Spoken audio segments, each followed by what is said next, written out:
Hello and welcome to another process improvement, process automation, hyperautomation video brought to you by Salient Process. My name is Jimmy Hewitt and I'm a senior automation advisor. What we do is we help companies automate themselves. And what that looks like typically is mapping out a lot of processes, analyzing what should we automate next, which involves a lot of calculations, a lot of Excel, a lot of back of napkin, a lot of these things, calculators.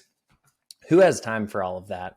What we've done is we've created a platform called the Automation Compass that can automatically analyze your processes given a couple of inputs that you can control. So that's exactly what you're going to see today. Welcome to how to analyze a process in 90 seconds or less. I hope you enjoy. Okay, let's jump right into it. This is how to analyze a process in 90 seconds or less. It may take closer to 2 minutes, so appreciate some grace. If you recall our last video, how to map a process in 90 seconds or less, this is the process we mapped out. It's a classic employee onboarding process. All we've really done between now and then is we've enriched this map with some data, specifically work time in purple and wait time in more of a magenta.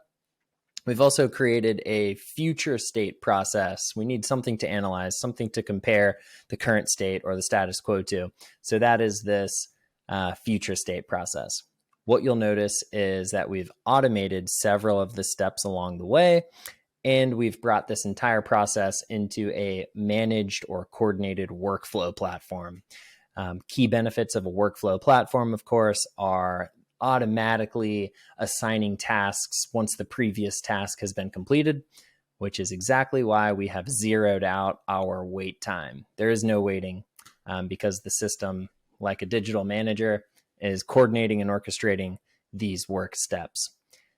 So let's jump into it. What we're going to do to analyze this process in 90 seconds is pull up Salient's own Automation Compass. We're going to go to our lab to conduct an experiment or an analysis.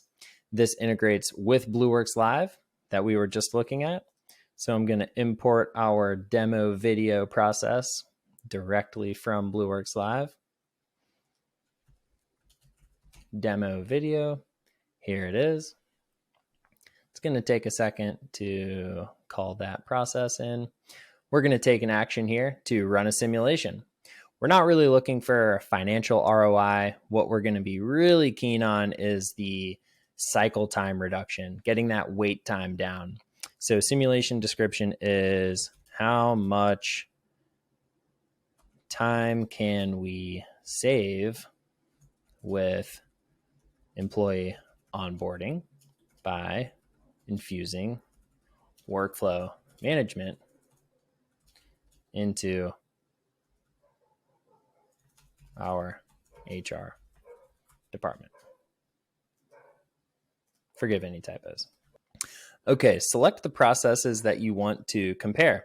Definitely the current state and definitely this future state with workflow. We can look at the current state, zoom out a little, move it around. You see the work time and the wait time is definitely there, 3 days, 3 days. What we can do is assign a little bit of payroll data here. So what are the various swim lanes making? These assumptions are just that. They are purely assumptions. And they're going to save over into the future state process model as well. All right, so we are going to compare these two processes with each other. Next step is selecting our simulation options. So if we want to get super granular with selecting a start time on the calendar, we can do that. How many instances, how many employees are we onboarding over what time period? Let's say we're doing about 100 a month. We're a big company, we're growing. You can get as granular as you'd like, even with the distribution of these events across all these different distributions. Is it random like we have here? I think I'm going to go with constant, so it's flat. Hit next, review our assumptions. Everything looks good, and we're going to run this simulation. In about 1 second or less, we have analyzed. Again, we're looking at wait time here. The current state process takes on average 27 days compared to the future state process with workflow now only takes 3 days. If we were trying to optimize and remove cost from our payroll, maybe we would spend more time on an ROI, a financial ROI. But again, for this use case, we were really looking for a reduction in wait time, and that's exactly what we've proved with this simulation. There's a lot of screens and dashboards that the simulation has produced. However you want to report on this. One report I would like to highlight is the heat map for wait time. You'll notice that most of these tasks are in the kind of green or red space. That's the medium to high. If we compare that to the future state, you'll notice that everything is nice and purple, except this one task here, nice and purple. Who doesn't like a good heat map? So that is how to analyze a process in roughly 90 seconds or less. I hope you enjoyed.